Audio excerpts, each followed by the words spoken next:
soaring 300 feet high as cold winter gusts blow past your cheeks. Below you are rays of sunshine hitting an island in the middle of a beautifully frozen lake. You want to be outside on the beach of that frozen lake, step on that ice, and feel those rays of sunshine as they warm up your cheeks. Let me talk to you today about winter camping. It's an activity that everybody wants to do, but very few people actually follow through. And the reason why people don't really follow through is because it's not necessarily fun. But there is something about it that grabs your wanderlust, and it makes you want to go again. It quenches your soul, and that is why we went winter camping. We wanted to see for ourselves what it would be like.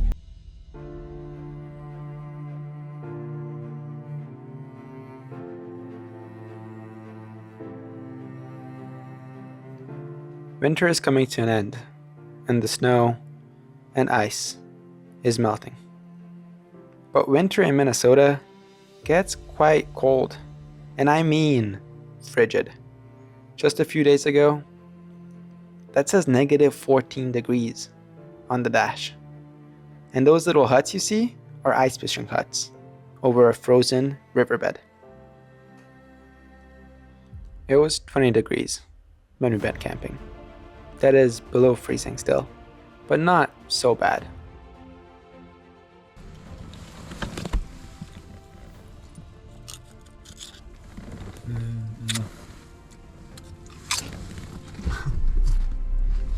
Let's go. Let's go. Leaving late, we arrived after sunset.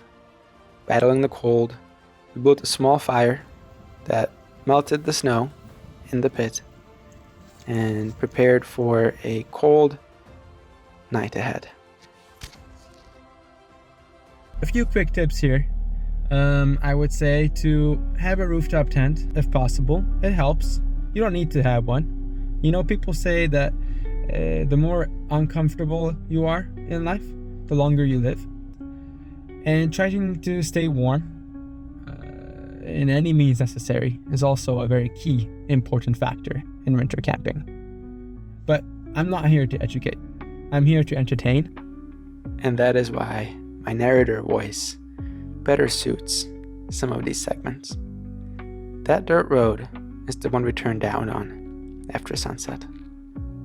It was covered in snow, and our tires, with ease, cut through its depth.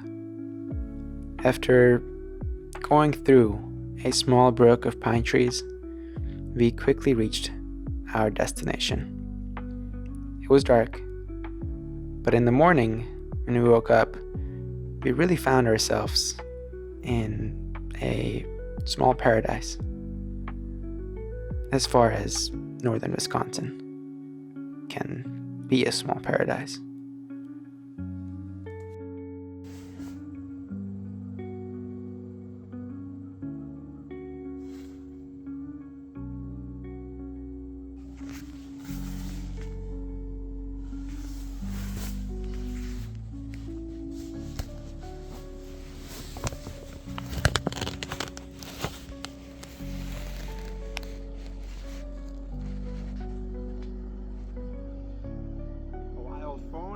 I see.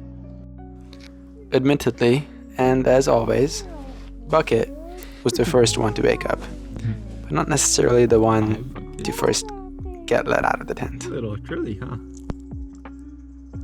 Oh, little chilly.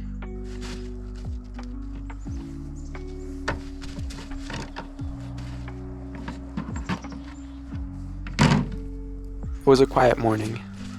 The first thing that I absolutely had to do was find my glasses.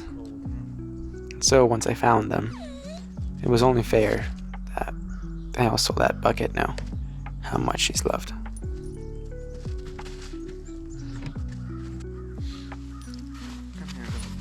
And then, of course, like every morning, Bucket needed to get fed.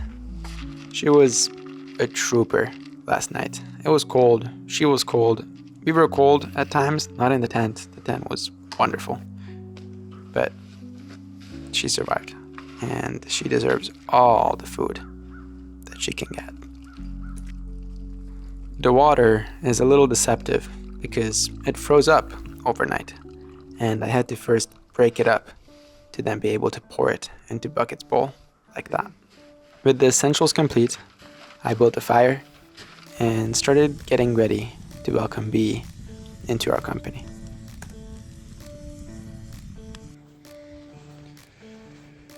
At this point, it's been about 30 minutes since we woke up, and Bee is slowly getting out of the tent. There's a foot right there.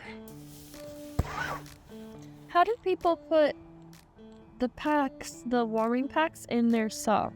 You can get warming like foot pads sometimes. Warming packs in your socks is kind of hard to do, but it's doable. Yeah, just like that.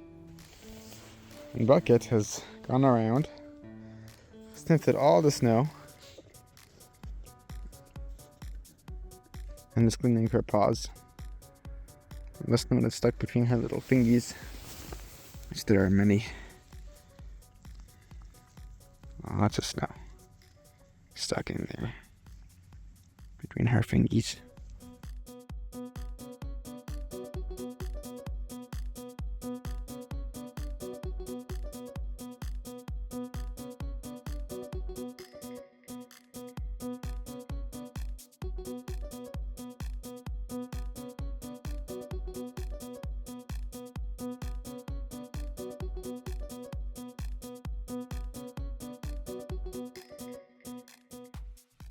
We like to keep 2 private campsites because it's more fun for us when we don't have to worry about Bucket barking at people. And so we found this campsite on Hip Camp, and it is wonderful.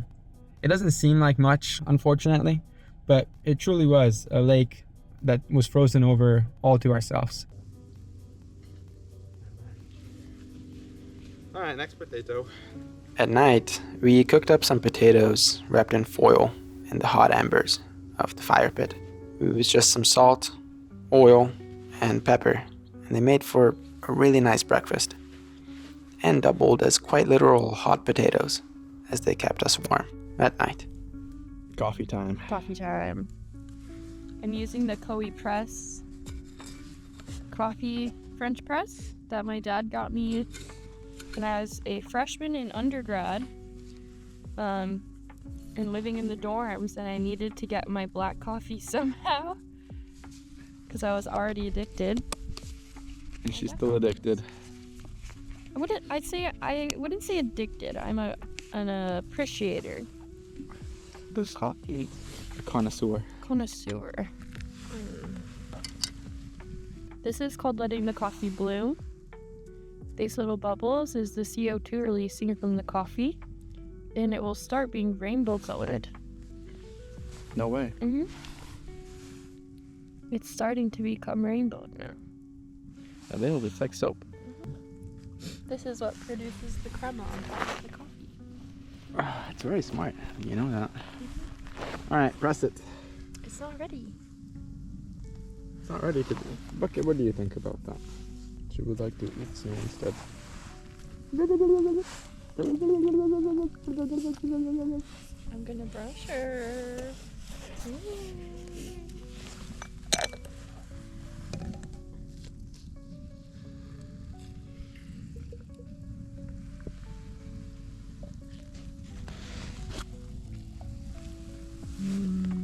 Look at that.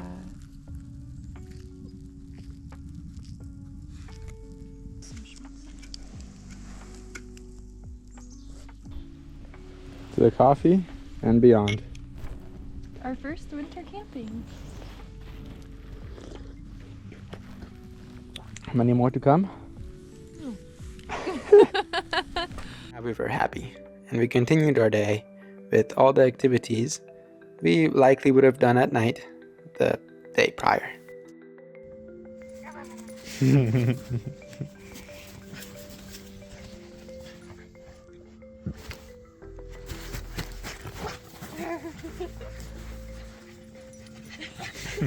All around the campsite.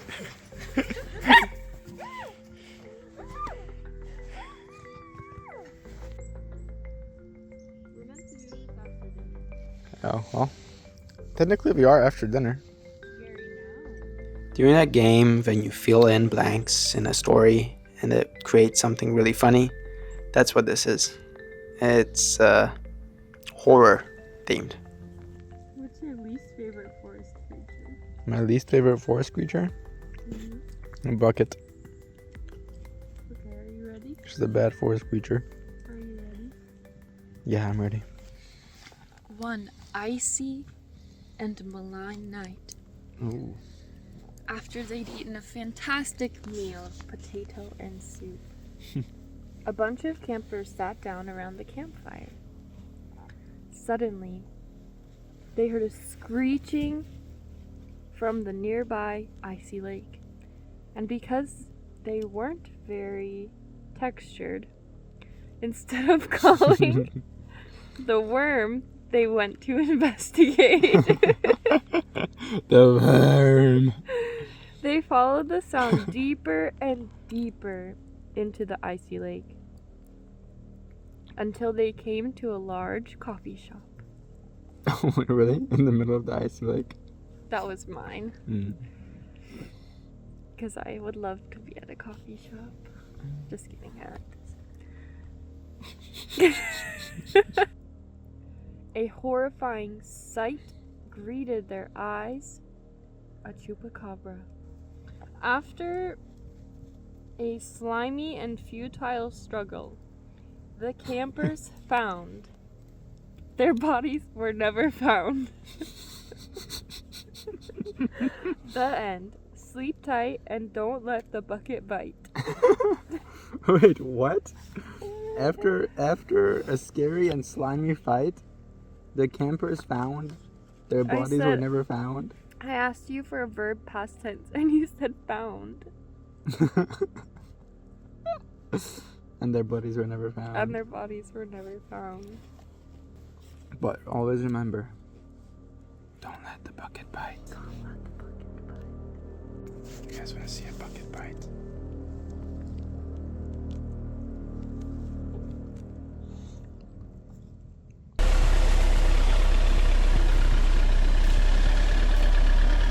With a lot less haste and urgency than when we set up, we left our campsite midday. At this point, the sun was warming up all the little snowflakes, melting them away.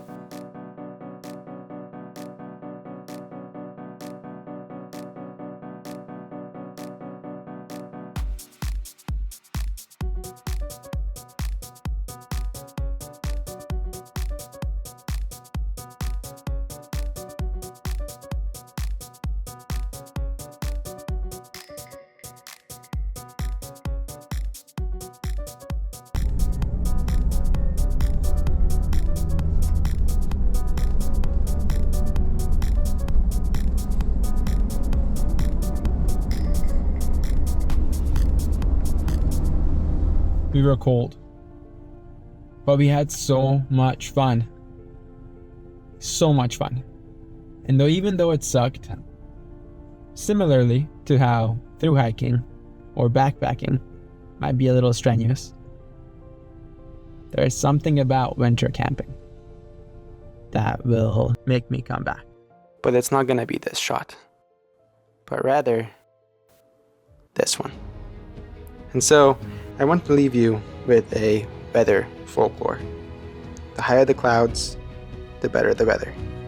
Clear moon, frost soon. Rainbow at noon, more rain soon.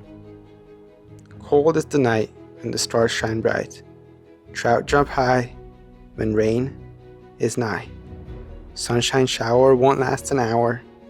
The daisy shuts its eye before rain. If you see toadstools in the morning, expect rain by evening. None of that was about winter, but you're welcome all the same.